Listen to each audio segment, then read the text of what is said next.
આજે આપણે ખજૂર ડ્રાયફ્રૂટ પાક બનાવવા જઈ રહ્યા છીએ, તો હાલો આપણે એની તૈયારી કરીએ.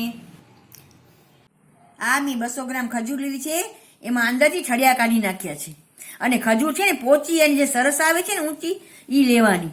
એમાં એનાથી મીઠાઈ બહુ સરસ બને.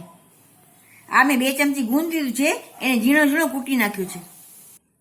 આપણે થોડા કાજુ લેશું, થોડીક બદામ લેશું, અખરોટ લેશું અને પિસ્તા લેશું.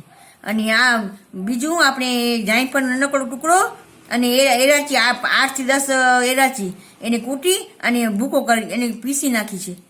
આ અડધી ચમચી સૂંઠ પાવડર છે. આ મેં એક મોટો ચમચો ઘીનો લીધો છે. ઘી થોડો ગરમ થશે પછી આપણે એમાં ડ્રાયફ્રૂટ શેકશું. આપણે જે ડ્રાયફ્રૂટ લીધું છે ને એને આવા નાના નાના કટકા કરી નાખશું. હવે આપણે છે ને ઘીમાં એને શેકી નાખશું. ઘી ગરમ થઈ ગયું છે. હવે પહેલા આપણે એમાં બદામ શેકશું. બદામને શેકાતા થોડીક વાર લાગે એટલે આપણે પહેલી બદામ નાખશું.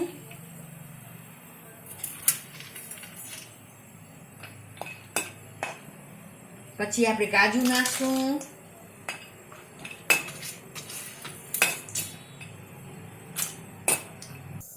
હવે આપણે અખરોટ નાખશું. પિસ્તા સૌથી છેલ્લે નાખશું આપણે. આને બધે શેકાતા શું થોડીક વાર લાગે ક્રિસ્પી થતા. ગેસ આપણું છે ને ધીમું રાખવાનું, ખાસ નહીં રાખવાનું. હવે આપણે એમાં પિસ્તા નાખી દઈશું.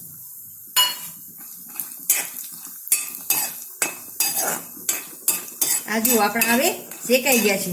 આપણે એને ડ્રાયફ્રૂટને બધાને કાઢી નાખશું. હવે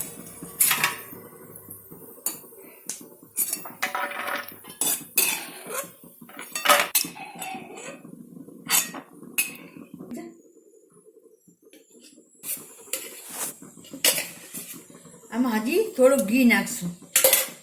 1 ચમચી જેવો ઘી હજી બીજો નાખવાનો. આપણો ઘી ગરમ થઈ ગયું છે. હવે આપણે ગુંદ કૂટી નાખ્યું છે એ આપણે તળી નાખશું.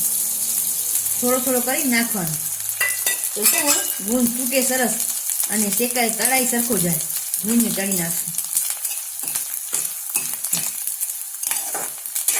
આ જો આપણે ગુંદ તળાઈ ગયું.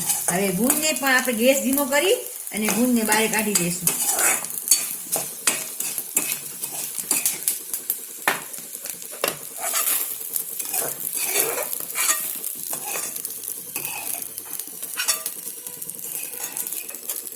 પેન લેશું. એમાં આપણે વળી 2 ચમચી જેવો ઘી નાખશું. જો આપણું ઘી ગરમ થઈ ગયું છે. હવે આપણે આ ખજૂર બરાબર શેકી લેશું.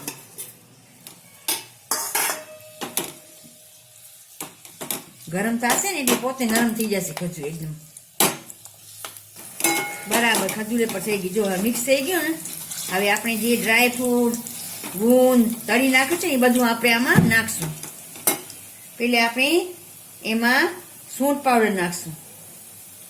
પછી જામફળ અને એલાચી આપણે કૂટી નાખી હતી એ નાખશું. હવે આપણે ડ્રાયફ્રૂટ ગુંદર બધું તળી રાખી છે ને એ બધું નાખી દઈશું.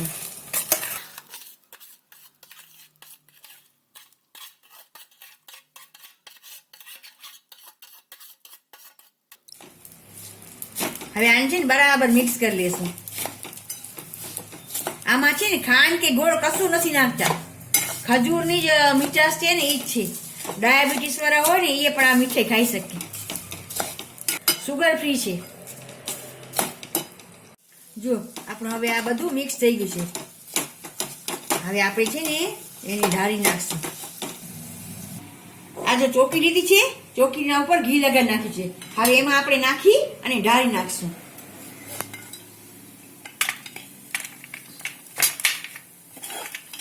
આ બધું મિશ્રણ આપણે એમાં નાખી દઈશું.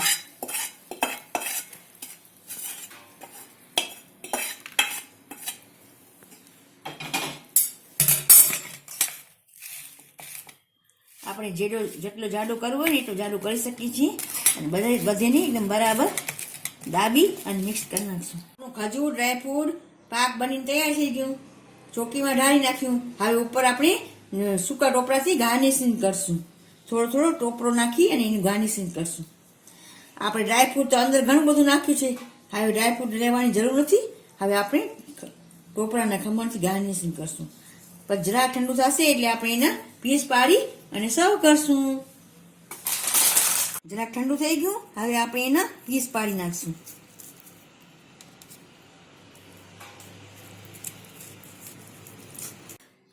ખજૂર ડ્રાયફ્રૂટ પાક બનીને તૈયાર છે. હાલો હવે આપણે સર્વ કરી નાખીએ.